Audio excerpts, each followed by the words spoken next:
Morning students, मैं विनाश कुमार आचार्य एक बार फिर आप लोगों के साथ संधि के टॉपिक में हम यह बात करने वाले थे।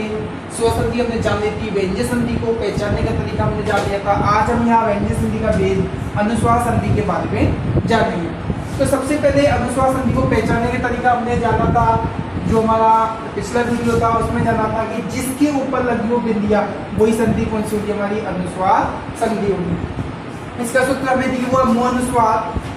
तो इसका मतलब पदांत मकारस्थ स्थाने अनुस्वार है, आदेशो भवति व्यंजन परे। पदांत यदि पद के अंत में मकारस्थ मकार यदि महलंक के स्थान पर अनुस्वार है, अनुस्वार आदेशो भवति आदेश होता है। कब होगा? व्यंजन परे, व्यंजन बाद में होने पर। इसकी ट्रिक भी यहाँ दी है कि मैं हलंत के आगे कोई भी व्यंजन वर्ण जब होगा तो मैं के स्थान पर क्या करना है? अनुस्वार करना है। जैसे एग्जाम्पल की हम बात करें, यहाँ हलीम प्लस वंदे दिया हुआ है, तो हलीम का जो पदांत यानी मैं हलंत है, इसके स्थान पर आगे व्यंजन वर्ण होने के कारण क्या हो गया? अनुस्वार हो गया। जैसे सत्यम पद दिया है, पदांत पद के अंत में हमें वही देखना है, मकार देखना है, या मकार दिया हुआ है आगे व्यंजन वर्ण है तो मकार के स्थान पर क्या हो जाएगा?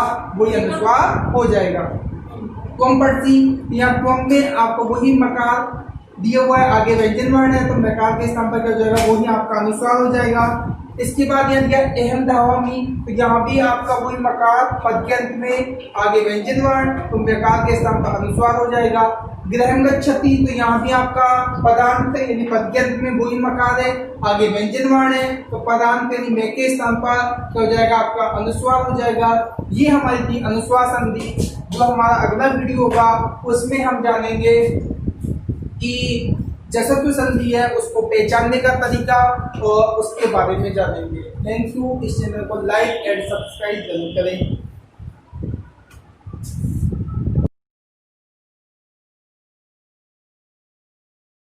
गुड मॉर्निंग स्टूडेंट्स, मैं विनाश कुमार आचार्य एक बार फिर आप लोगों के साथ संधि के टॉपिक में हम बात कर रहे थे।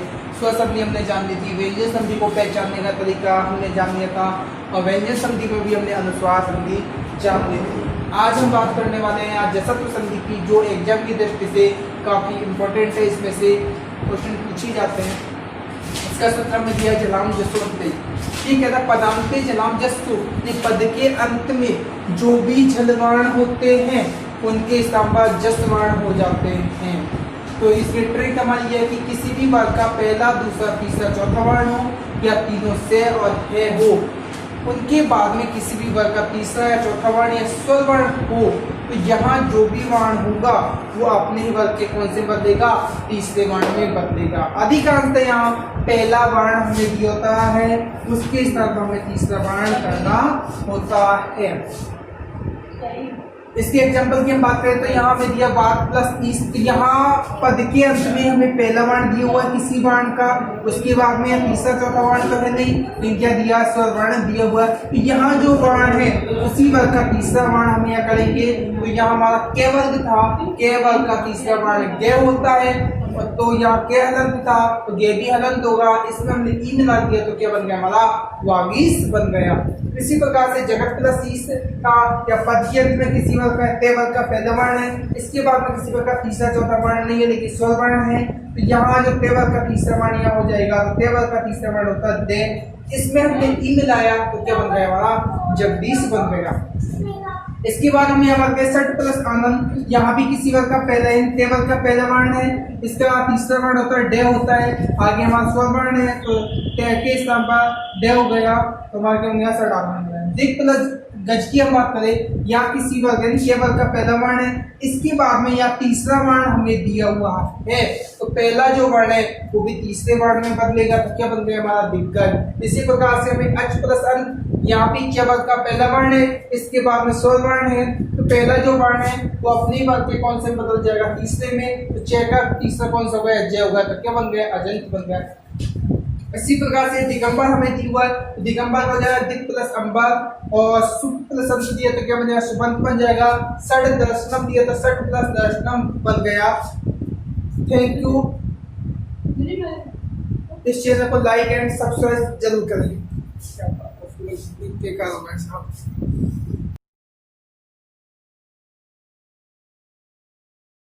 गुड मॉर्निंग स्टूडेंट्स, मैं विनाश कुमार आचार्य एक बार फिर आप लोगों के साथ संधि की क्लास में हमने यह स्व संधि जान ली, व्यंजन संधि में भी हमने अनुस्वार संधि, जसत्व संधि जान ली थी। आज हम बात करने वाले हैं परसवर्ण संधि की। परसवर्ण यानी पर का मतलब होता है बाद वाले का, सवर्ण मतलब समान यानी बाद वाले के समान। इसका सूत्र हमें दिया तोड़ ली। तेवर्गस स्थाने लकारे परे पर सवर्णों लकार आदेशों होती। तेवर्गस तेवर्ग के स्थान पर लकारे लकार परे बाद में होने पर सवर्ण बाद वाले के समान लकार आदेश होती, लकार आदेश होता है। तत्र नकारस स्थाने तत्र वहाँ नकार के स्थान पर अनुनासिक लकारों होती, अनुनासिक लकार होता है। इसकी ट्रिक हमें है, तेवर्ग की बात में ले हो तो तेवर्ग के स्थान पर ले हो जाएगा। इसका पहचान का तरीका ये है कि दो ले हमें एक साथ में दिखाई देंगे, संधि कौन सी होगी, परसवर्ण संधि होगी। दो ले में भी एक तो ले आधा होगा और एक कैसे होगा, पूरा होगा। इसके बाद हम बात करें एग्जाम्पल की, तद प्लस ले, यहाँ तेवर्ग का वर्ण है, इसके बाद में यहाँ लकार है, तो तेवर्ग की वर्ण के स्थान पर भी क्या हो जाएगा, लकार हो जाएगा। तो बन जाएगा हमारा तल्ले। जगत प्लस ले तो हमारा बन जाएगा जगत ले।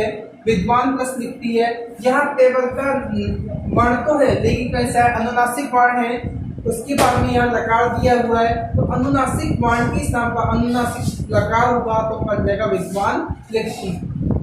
इसके बाद हमारा एग्जाम्पल है जेहत प्लस लक्षणा, यहाँ भी तेवर्ग का वर्ण है, तो यहाँ हमारा परसवर्ण यानी बाद में हमारा क्या दिया, ले दिया हुआ है, तो यहाँ इसके स्थान पर भी हमारा परसवर्ण यानी बाद वाला हो जाएगा, तो बाद में क्या ले, तो ते के स्थान पर भी क्या हो जाएगा, ले जेहन लक्षणा बन जाएगा। ये हमारी परसवर्ण संधि का सूत्र था। इसके बाद नेक्स्ट वीडियो में हम परसवर्ण संधि के बाकी जो बचे हुए सूत्रों के बारे में जानेंगे। Thank you. इस चैनल को लाइक एंड सब्सक्राइब जरूर करें।